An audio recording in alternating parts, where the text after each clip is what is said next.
విమానయాన రంగం రాష్ట్రంలో రెక్కలు విప్పుతోందన్నటువంటిది ఈనాడు హైలైట్ చేసింది. ఏరోస్పేస్ రక్షణ రంగాల్లోని ప్రభుత్వ ప్రైవేట్ సంస్థల పెట్టుబడుల ఆకర్షణకి ప్రభుత్వం రాష్ట్రంలో 23,000 ఎకరాల్లో క్లస్టర్లను అభివృద్ధి చేస్తోంది.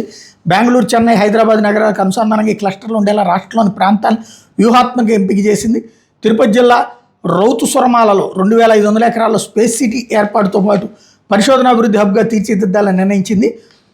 ప్రకాశం జిల్లా దొనకొండ దగ్గర ఎయిర్ క్రాఫ్ట్ విడిభాగాల తయారీ ఎకోసిస్టమ్ అభివృద్ధి, విశాఖపట్నం, శ్రీకాకుళం, అనకాపల్లి, కాకినాడ జిల్లాల్లో 3,000 ఎకరాల్లో నౌకాయాన రంగ పరిశ్రమల క్లస్టర్, ఎన్టీఆర్ జిల్లా జగ్గయ్యపేటలో 3,000 ఎకరాల్లో క్షిపణులు, మందుగుండు తయారీ పరిశ్రమల క్లస్టర్, కర్నూలు జిల్లాలో 600 ఎకరాల్లో అన్మాన్డ్ డ్రోన్ల తయారీ పరిశ్రమ క్లస్టర్, శ్రీసత్య జిల్లాలో ఏరోస్పేస్ ఎలక్ట్రానిక్స్ పరిశ్రమల క్లస్టర్లు ఏర్పాటు కాబోతున్నాయి. ఓవరాల్గా 27,610 కోట్ల రూపాయల పెట్టుబడులు ఏడాదిలో వచ్చినాయి. భారత్ ఫోర్, డిఆర్డిఓ, బీడీఎల్ తదితర సంస్థలు వచ్చినాయి అన్నటువంటిది హైలైట్ చేసింది.